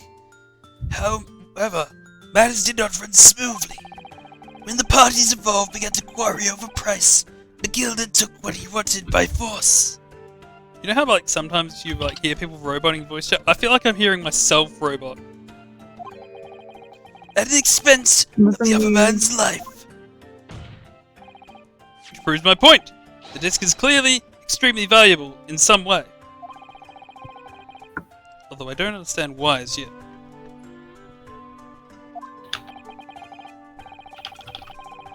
And 2 days ago, precisely 2 months after the omnibus incident, McGilden's coat and its contents were due to be forfeited. I know what I should do with the ticket. I mean, the cop did dive right after his trial, I knew that. So you decided you would try to claim the articles as your own? But why not, eh? They were only going to be forfeited. Why shouldn't I have got them? Anyway, you can't blame me for thinking about it. Thinking ain't no crime. Miss Lestrade, it would appear Mr. McGilden was prepared to kill in order to take possession of this disc. Do you know why that would be? Eh? I ain't got a clue. But I reckon it must be worth a fair bit of brass. He was probably going to sell it. And you can't blame me for thinking that. Thinking ain't no crime.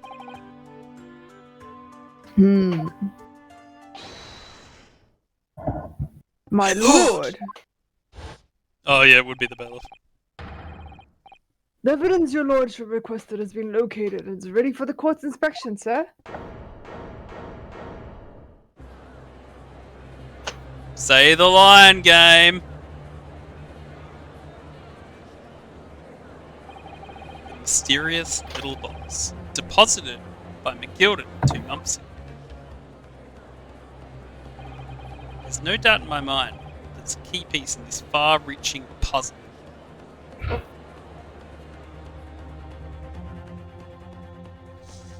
Booyah! To be continued! Almost 2 hours on the dot.